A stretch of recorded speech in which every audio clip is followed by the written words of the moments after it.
All right, so we have a video that Harrison Smith has put together. It doesn't include any commentary. It's not him trying to piece things together. It's literally just a bunch of Jewish elites, politicians, billionaires, fill in the blank, in their words, what they're saying, not just their plan of what they will do, but a plan that's already well underway, things that they are actually doing. We're going to show this video. It's gone super viral. It already has like 7 million plus views. And so we want to show it. It's about 14 minutes in length. And we're going to come back because we actually have Harrison in person live in the studio with us. And I want to just ask him some questions, pick his brain, and get the commentary that the video doesn't actually include. So we'll show the video, but now because we have Harrison here, I want to say, all right, what are some of your conclusions, takeaways? What do you think this video actually conveys, and what should we do about it? So here's the viral video that Harrison Smith put together. I think there's another revolution coming. I tend to steer it along with the achievement of a broader peace. When history is within reach. So what Israel is fighting here is not merely a seven-front war, but an eight-front war. For the Jews against Rome. Rome and Jerusalem clashed over values with a great tragedy for the Jewish people. Well, we lost that one. We have to win the next one. But the new Rome, the United States, Jews against Rome. We stopped playing defense and have moved to offense. The weapons change over time.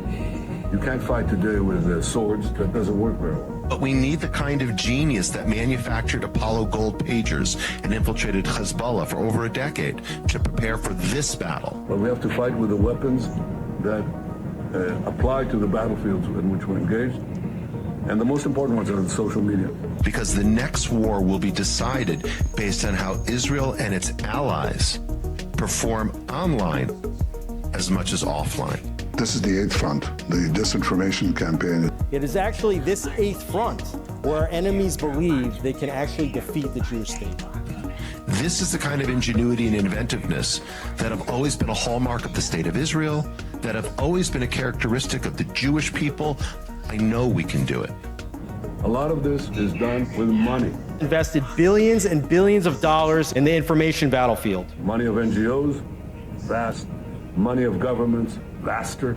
We prohibit harmful stereotypes about Jewish people, such as claims that Jews control financial, political, or media institutions. You're damn right we're going to cancel them and deplatform them. We monitor them online, social media, messaging apps, video games, cryptocurrency, Hitler admirers, Stalin admirers, Jew haters, podcasts, short-form video, Wikipedia, LLM. American haters, Churchill haters. We monitor these people and we share the intelligence with the FBI. You think your stupid little podcast is going to change the world like hell it is? Social media, this is the new battlefield. You don't get to wrap your psychotic, mental, unhinged Nazi. We do not allow Holocaust denial and distortion. And the most important purchase that is going on right now is TikTok. TikTok, number one. For every 30 minutes that someone watches TikTok, they become 17% more anti-Semitic. So you have TikTok just smashing our young people's brains all day long with video of carnage in Gaza. And so we really have a TikTok problem. Because anything that we try to say to them, they are hearing it through this wall of carnage, and I sound obscene. Anti-Zionism is just Jew hatred. We made a change. We updated our policies to designate the use of the term Zionist, to recognize that the term Zionist as a proxy for a protected attribute can be used as a proxy for Jews and Israelis as hate speech. Why can't Israel be doing some sort of, counterintelligence? Right now, the ADL is co-writing Sunday school curriculum. Information warfare like this. It's building the technology to train the LLMs more effectively. Like psychological operations in America. As part of a robust framework to combat anti-Semitism, we have industry-leading policies designed with the safety of the Jewish community in mind. You're right, we control the media. So what are you going to do about it? You're going to bitch on Twitter? Like, okay. Meanwhile, we're going to control more of the media. And working with OpenAI, with Alphabet, with Anthropic, with Meta, with Microsoft, we are working with them now to train the LLMs. We also have, I think, over 24 Jewish organizations that are constantly feeding us intelligence and information. So number one, we measure and track. Number two, we monitor and disrupt. We have a whole apparatus. I have 40 analysts working full-time, 7 days a week, 24 hours a day, monitoring extremists. Monitoring campuses, digital networks, activist groups, and public officials. We have several PhDs on staff. We have a network of academics and scholars we work with around the country. I've talked to the leaders of AI in the world, and you ask yourself, there's so many blessings in this, but there could be a curse. First thing a country needs to do is to unify all of their data so it can be consumed and used by the AI model. We need to invest in intelligence to understand who are the anti-Semites, who's funding them, what's their plans, who are the leaders, and then once we have that, we can define who is an enemy we can attack. You have to take all of your healthcare data, your diagnostic data, your genomic data. We have to take all of this data we have in our country and move it into a single, if you will, unified data platform. Once we have all this information, we need to empower and mobilize an ecosystem of many organizations that we can incentivize them to work together, to share, and to fight against our common enemies. Mobilizing millions of people, of allies that are quietly by our side. Citizens will be on their best behavior because we're constantly recording and reporting everything that's going on. You know, anti-Semites, most of these people running around, we're not going to win their hearts and minds because they don't have hearts and they don't have minds. So, you know, how are we going to, there's no reason to think we're ever going to convince them, but we can deport them, we can put them in jail, we can make their lives miserable, we can cut off their funding. You've got all these conspiracy theorists online going on and on about how, you know, if you try and say anything, if you try and do anything against Jews, they're going to come after you. We have featured more than 1,000 anti-Semites. And they're going to destroy you and take away your business, and therefore you have to be really, really scared. These Jew haters have faced real consequences, including firings, suspensions, and expulsions. And it's kind of starting to become true. We will shine a light on you that will follow you for the rest of your life. When you look for a job, when you look for a spouse, when you look for a nanny, when you look for anything. And I love that. I love it. We remove hate speech against Zionists when these harmful stereotypes about Jews are invoked. In the past 12 months, ADL's filed more lawsuits than in the prior 112 years. Over the weekend, I received concerning news that I was being sued for $5 million. Vicious, communist, racist, Jew-hating, Israel-bashing monster. Defendant frequently posts anti-Israel rhetoric accusing Israel of controlling the United States and its politicians. We at the ZOA will fight these dangerous and monstrous lies with all of our hearts and souls. No appeasement, no conciliation, only a war against this racist hatred of the Jewish people. When there is a war, it doesn't matter who your enemy is, you need to destroy their offspring to prevent them from creating more offspring. What you try to do is you want to corral your victim, but in fact, your countries are the victim. So you dehumanize a group of people in human society, and you prepare them for the kill, for the butchery. A government can do in 2 months more than any organization can do in its lifetime. The J7 is comprised of the 7 largest diaspora communities.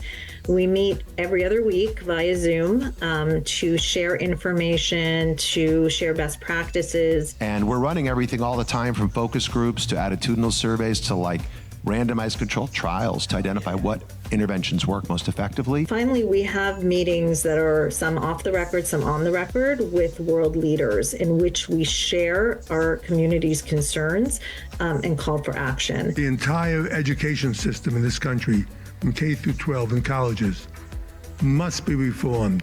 But it's time to limit the First Amendment in order to protect it. The way we solve anti-Semitism is pretty goddamn simple. Take control over what they are saying. Send their ass to jail. It's not complicated. And quickly before it's too late. We're monitoring political Islamists and Christian nationalists, all of them. And then we train. We're the largest trainer of law enforcement in America, extremism hate. We train 20,000 officers every year. Try that again. Here here because of the comments made online about the Jewish community. We deeply value our partnership with law enforcement. We've been working with them literally since the FBI was founded in the 1930s. Is that your account? That guy who consistently calls for the death of all Palestinians, that can probably incite somebody to do something radical. That's all we're here to talk about. I would think, to refrain from posting things like that. We are going to have a whole division within the office of the Special Envoy to combat anti-Semitism that is going to work on technology. We must take all of our technological expertise and all of our available resources to develop methods to launch and win a significant counter-information campaign. The products of our technical capacities and sometimes technical and intelligence genius, and we're happy to do it. The office is going to be revamped entirely to be one of the highest profile offices in the State Department. Because it's not working. Too many young people have never heard of the Holocaust. The only solution right now is for the governments to decide that all the Jews are a protected minority. That means that the government will be obliged to provide the security. Upgrades to security. Jewish community shouldn't have to be paying for it. We have to pay for our own armed guards? Are you serious? To fund the institutions, culture, and that everybody in Europe will learn about the Jewish contribution and why they should cherish Jewish presence. All your synagogues, all your shuls, all paid for. Everything. Everything that you need is paid for. I, for one, as a Jewish leader, will no longer talk about anti-Semitism in isolation from Israel. It's what we want immediately. If you ask any Jew, what do you want? What do you want? No more protests. No more protests. I'm not an anti-Semite. I just don't like the government of Bibi Netanyahu. No, you're a Jew hater. Would a group be banned if it accuses Israel of genocide or apartheid? If those criteria are satisfied, then that is the case. Any candidate running for a seat in this building, whether for Congress or Senate, we will target them as they target us. Accordingly, we will start a fund to help their opponents. Beginning already in Q1, hedge funds get set up in Israel so we can become another capital of finance. I'll argue we will beat London within a short decade as a second capital of finance. It's going to be New York as a gateway to America, Hong Kong a gateway to China, Dubai a gateway to Southeast Asia, and Israel as a gateway to other parts of the world. So we heard earlier about a mission, a goal to bring 1 million immigrants to Israel. History has proven that when a country starts with allowing anti-Semitism, the results are not kind to that country. I want to make a warning to somebody else, and that's American Gentiles. The minute your country is taken over by anti-Semitism, the minute you start to be a country that's not blessing Israel but cursing Israel, you have begun the process of shrinking away from your empire. And you can decide, you can stay here in New York in a declining empire, or you can come to Israel, which is part of the rising middle of the world, which is moving south and east. That's what I encourage you to do. Our faith in the American project itself has been shaken. The only serious answer to this challenge is to believe again that being Jewish is the most important thing in the world. When we're kicked out of America and America, the whole thing is done, the whole American Jewish project is done, we're gonna be fine. For decades, American society allowed Jews to live normal lives. This was a pleasant holiday from our destiny. The holiday is over. The Western culture that stands against the Jews is going down. The West will survive only if it decides to love itself and if it decides to love us, the Jewish people. The Jewish people are not normal. We never really were. And now that Israel has turned the entire geopolitical situation on its head, our job in the diaspora is to leverage those wins and win here. Do to our enemies here what Israel did to its enemies there.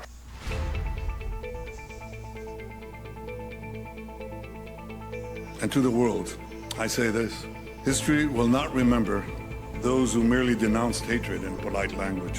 History will remember those who acted. This is a small bunch of wannabe Nazis. That's what they are. Anti-Semitism is pure evil. If we have to hunt you down the way they hunted down Nazis for decades, we will find your identities, we will find you, we will achieve justice. I think we're at the cusp of a new age. because I think that we will achieve the expansion of peace. I think that we are in a new age because I think that the possibilities of technology, with their risks, especially in AI, but with their positive benefits, are enormous in every field. I mean, from agriculture to health to transportation and I think that we are together. We can lead this and become not a secondary power, but a primary power.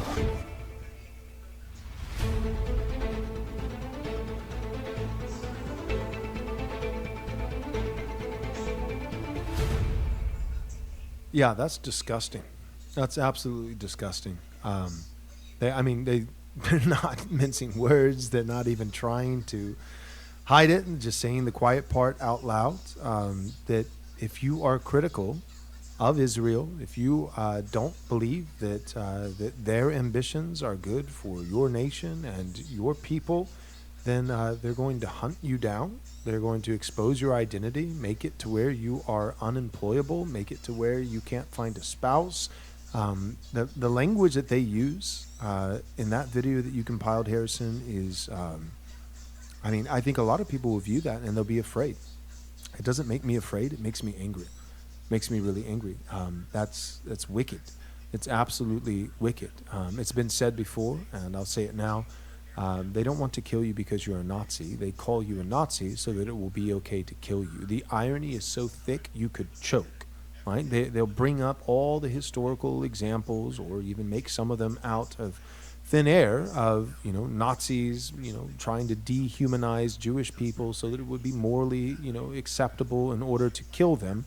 And that's exactly what they're doing to us. That's what they're doing now. They're saying, hey, you're critical of Israel, or you don't like usury and you've been talking about it a little bit too much, or you don't like, pornography and OnlyFans and all these different things. Hey, the fact that, Gen Z will never be able to own a home, or the fact that there's limitless immigration, the fact that all these different things that we have been intricately involved in making happen, not in our country, but in yours, you're speaking out against it. You have a problem with it, and therefore that immediately correlates you to Nazis, and we're going to call you that to do the very thing that we have claimed to be upset about all along. In other words, we're going to dehumanize you so that you're on the menu now. You're on the chopping block now. So that the things that we're going to do to you, the inhumane things, the way that we're going to silence you, crush you, destroy you, that's the language. Those are the words that were used in that compilation. All of it will be morally permissible. All of it will be justifiable because you're not really human. You are a Nazi scum because you had the audacity to care about your country more than ours. I'm disgusted by that. I find that, I'm angry about that, and especially right there at the end, that last segment when Netanyahu comes on and basically he's not just saying this is what we'll do, but he's giving his reason. I think of the scripture, always be prepared in season and out of season to give a reason for the hope in which you have. Well, he has hope. He has hope that his nation will be the supreme world power, that everyone else will be subject ultimately to him, to his people, to his country. And he has a hope for, or a reason for that hope that he expresses. And the reason is technological innovation. The reason is AI. The reason is the eighth front warfare.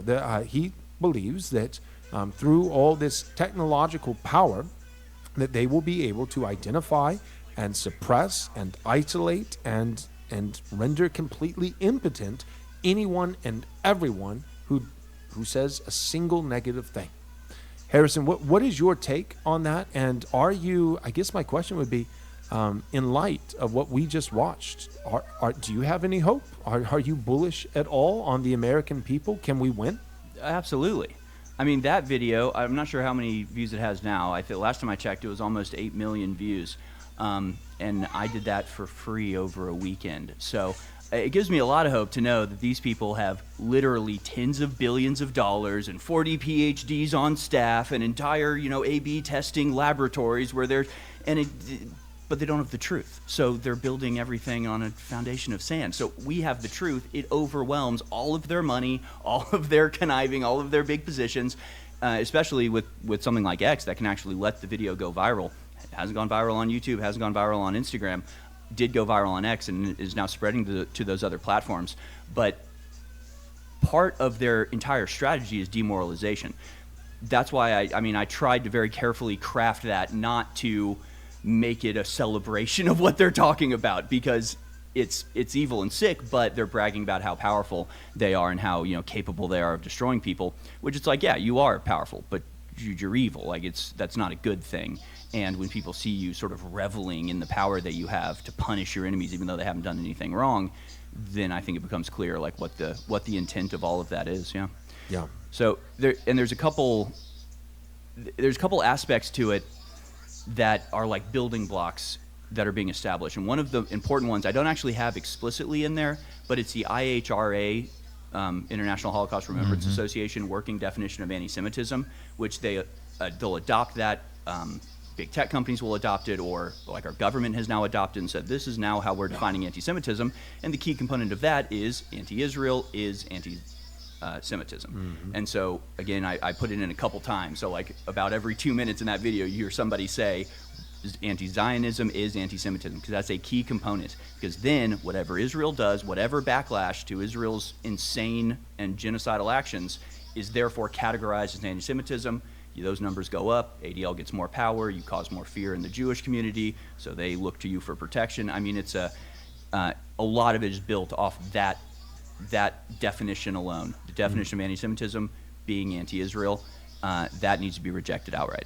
Yes, absolutely. Wes and Antonio, any thoughts? We underestimate the power of censoring someone on social media. It's like, oh, your video doesn't reach as many people. Whole ideas and people themselves, people with something to say. When you have the power and the levers over social media, you can truly make them disappear. They're still making content, they're still putting out videos, but you can truly take an idea in a way you couldn't do with someone unless you killed them in the public square, for instance. So back in the day, you would have literally had to go out and like, I'm going to have to murder this guy in his sleep. I'm going to have to murder him in the town square. If I want him silenced, I have to take real kinetic action. But in a world where ideas spread via the internet, if you take someone and you have the power over a platform like TikTok, over a platform like YouTube, over a platform, say, like Patreon, and you're trying to get a message out, it is truly possible that you are literally unable to do so. And I mean, for 20 years, we were talking about this, Harrison, during the break. I mean, there were entire decades where even beginning to question the things that we're questioning now, even beginning to posit the ideas, name the names, bring the receipts that we're doing right now.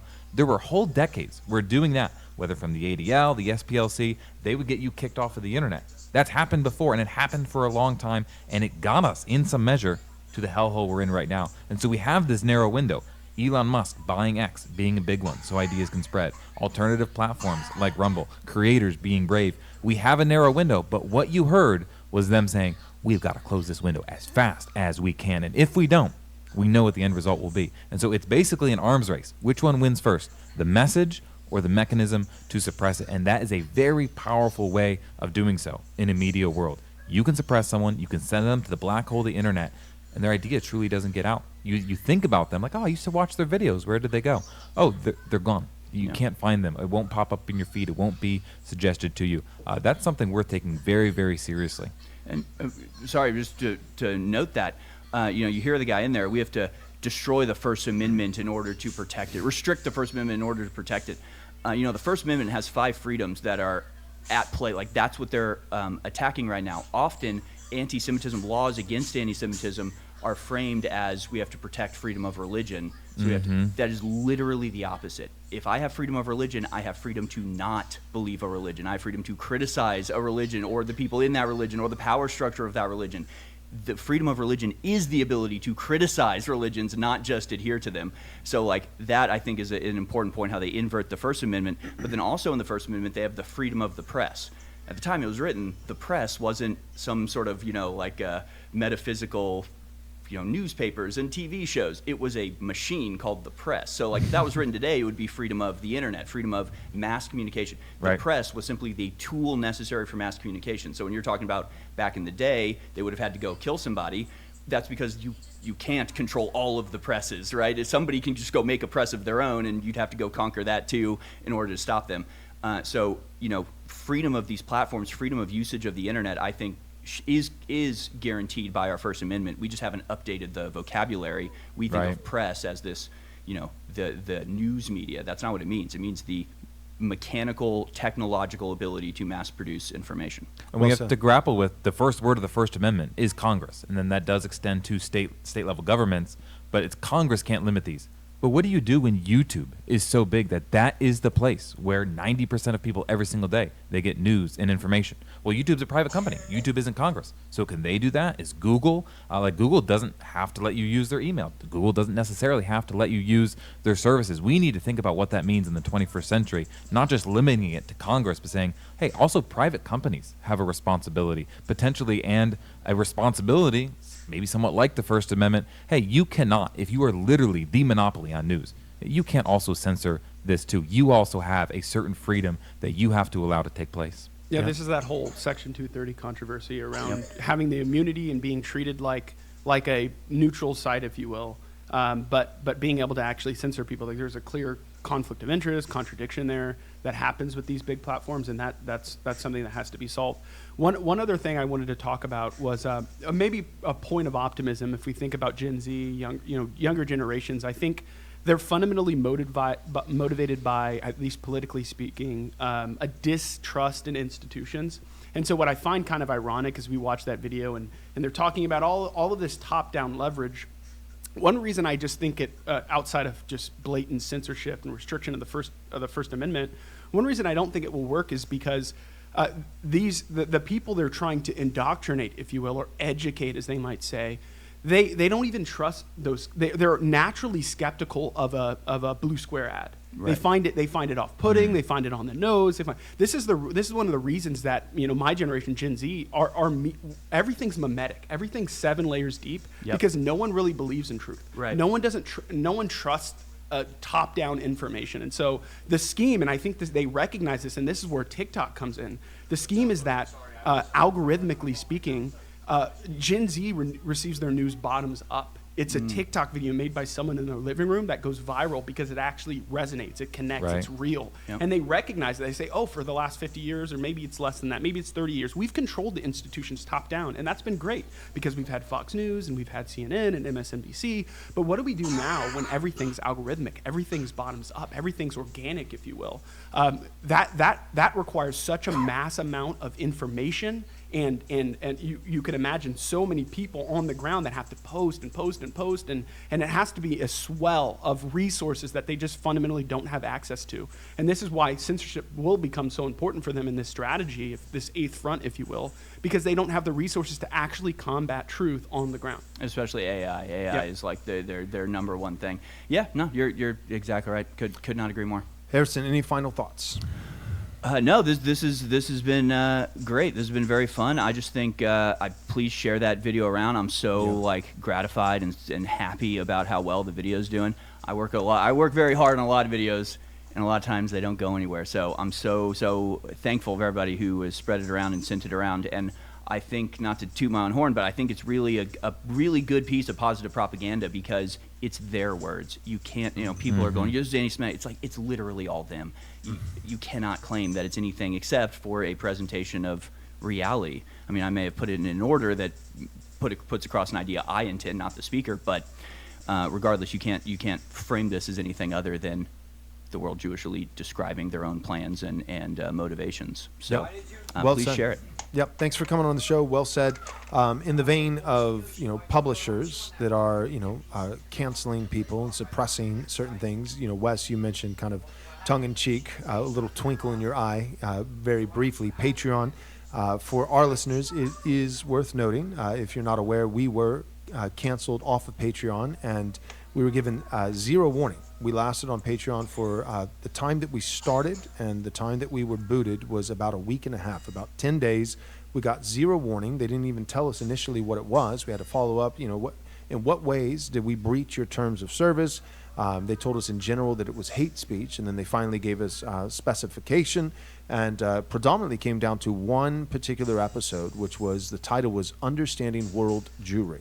And it was an episode between myself and Nicholas Fuentes. We had him live in the studio, and we did an hour-long episode on Understanding World Jewry. And we gave all the disclaimers, we gave the nuances, we were careful in our speech. We did not say every single Jew is involved in this, but there is something to be said at the elite level when it comes to billionaires and politicians and those who are, influencers and have power and influence and affluence, who are Jewish, racially Jewish, ethnically Jewish, that there is a certain way in which the world works. And we explained that. And because of that episode, Patreon, they eventually got back to us and gave us their reasoning. They said, yeah, that episode, Understanding World Jewry, is the reason why we kicked you off. In less than 10 days, we had accrued over 3,400 Patreon members. And so we had over 3,400 Patreon members that had hopped on to see this 10-part series between myself and Nicholas Fuentes. That one episode is just one of 10 parts, Understanding World Jewry. If you want to see all 10 parts, because we're no longer on Patreon, you can do so by going to members.nxrstudios.com. Again, that's members.nxrstudios.com. We have all 10 of these episodes ad-free available right there. And as a benefit to the listener, although Patreon cost us a lot of revenue, we don't want to take that out on you. And so we're not just doubling down, but we're actually tripling down by making the content still available on our own platform, but this time available for free. So every single person who goes and signs up for a membership at members.nxrstudios.com, you can get your first month trial for absolutely free. If you want to cancel, there's no hard feelings on our part, but you can watch all 10 of these episodes between myself and Nicholas J. Fuentes, and one of the topics being Understanding World Jewry. We encourage you to go and check it out. All right, that's it for the episode. We thank you guys for tuning in. Make sure to subscribe, click the bell on YouTube and also on Rumble, and you can follow me at Joel Webbin on X. Thanks for tuning in. Last month, we were canceled by Patreon without warning. And so we're finished working with third-party providers that ultimately hate us, our values, and you, the listener. So instead, head on over to NXR Plus. You can find it at members.nxrstudios.com. There you'll find the 10-part series that we did with Nicholas J. Fuentes. You'll also find special interviews with guys like Jared Taylor and Dr. Kevin McDonald. You'll also find a host of new content that we're actively producing and working on right now. The next multiple-part series with a special guest that you'll love is well underway, and in a matter of weeks, it will all be available in its entirety for you to binge watch ad-free. And the best news is that the first month is on us. You can get a free month subscription by heading over to members.nxrstudios.com. Do it now.